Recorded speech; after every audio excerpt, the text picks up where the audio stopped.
हिंदुस्तान में जब से कोरोना ने अपना दूसरा रूप दिखाना शुरू किया है, तब से एक तबके का दूसरा चेहरा भी सामने आने लगा है। जनाब, जो कोविड की जद में आ चुका, वो जिंदगी और मौत से जूझ रहा है। लेकिन इसी बीच कुछ ऐसे लोग भी हैं जो अब लोगों की जिंदगी का सौदा कर रहे हैं। आप हैरान तो होंगे ये सुनकर, लेकिन हकीकत है साहब। दरअसल इसमें कोई दो राय नहीं कि सरकारें अपने स्तर पर जो कर सकती हैं वो कर रही है, लेकिन ये संक्रमण तो ऐसा कि इसे सरकारों का कोई डर नहीं, बल्कि इसे तो आप और हम ही मिलकर भगा सकते हैं। मामला संक्रमण का है तो जाहिर है कि लोगों के बीच शारीरिक दूरी होना भी जरूरी है। अब चाहे सरकार ने अपने पूरे खोड़े खोल लिए हों, लेकिन जनता जब तक नहीं मानेंगी तो आखिर सरकार भी क्या कर सकती है सिवाय कानूनी कार्रवाई के। लेकिन सवाल ये कि क्या कानूनी कार्रवाई की बदौलत हम कोरोना से जंग जीत सकते हैं? जी नहीं। अगर ये जंग जीतनी है तो हर एक इंसान को अपना योगदान देना ही होगा। लेकिन जद्दोजहद यही कि कुछ समझदार हैं जो अपने घरों में हैं, तो कुछ ज्यादा ही ज्ञानी हैं जो सड़कों पर केवल इसलिए घूम रहे हैं ताकि वो ये देख सकें कि आखिर सड़कों पर भीड़ कितनी है। अब बस इस वायरस को भी यही चाहिए और इसी वजह से उसका काम चल रहा है, वो ज्यादा पावरफुल हो रहा है। बहरहाल हम बात कर रहे हैं अब एक उस खास तबके की, जैसे यूं तो इंसानी कहा जाता है, लेकिन उसका काम इंसानियत वाला नहीं। जनाब, अब तो ऐसे लोग भी सामने आ रहे हैं जो इस बुरे दौर में इंसान की ही जेब काटने में लगे हैं।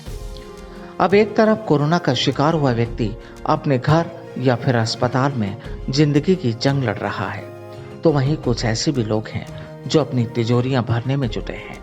दरअसल इस वक्त मरीज को ऑक्सीजन, कुछ खास दवाइयां और अस्पतालों की जरूरत पड़ रही है, और यही सामान उपलब्ध कराने के पीछे वो जितना हो सकता है लोगों की जेब काटने में जुटे हैं। जिस ऑक्सीजन को रिफिल कराने में महज करीब 300 रुपए देने होते हैं, लेकिन कुछ लोग इस वक्त 20-20 हजार रुपए तक वसूल रहे हैं।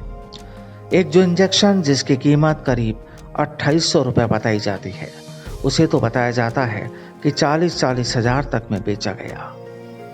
हैरानी होती है कि जहां इस वक्त हर शख्स लोगों की जिंदगी बचाने के लिए जी जान से लगा है, डॉक्टर्स, पुलिस, सफाई कर्मी और दूसरे अहम लोग अपना सब कुछ दांव पर लगाकर लोगों की जिंदगी को महफूज रखने की कोशिश कर रहे हैं, वहीं कुछ ऐसे भी हैं कि जिन्हें फिक्र है तो केवल अपनी तिजोरियों की। लोगों की जिंदगी से उन्हें शायद कोई मतलब नहीं, कोई सरोकार नहीं। लेकिन यहाँ सवाल ये भी कि आखिर ये अपने नापाक मकसद में कामयाब कैसे हो रहे हैं? क्या ऐसे लोगों पर सरकार की ओर से कोई पाबंदियां नहीं, कोई मॉनिटरिंग नहीं? ये ऐसे लोगों को खुला छोड़ दिया गया कि जाओ करो वो सब कुछ जो तुम्हें करना है। लेकिन ऐसे लोग ये भी याद रख लें कि ऊपर वाले की लाठी की आवाज नहीं होती, और ये इंसानियत भी नहीं। अच्छे बुरे दौर आते जाते रहते हैं, लेकिन अगर वक्त पर इंसान ही इंसान का दुश्मन बन जाए तो फिर शिकायत भी किससे की जाए? आखिर अभी तो किसी भी बीमार इंसान को बस जरूरत है सांसों की, कि वो चलती रहे, दवाइयों की, ताकि उसकी इन्फेक्शन खत्म हो जाए, ताकि उसकी जिंदगी चलती रहे। लेकिन क्या किया जाए जब हम में से ही कोई इंसानों की जिंदगी के दुश्मन बन जाए? बस गुजारिश यही कि जो भी कोई इस वक्त लोगों की जिंदगी से खिलवाड़ कर रहे हैं, वो अपनी कारस्तानियां रोक दें। नहीं तो ये भी जान लें कि वक्त कब करवट ले लेता है पता नहीं चलता।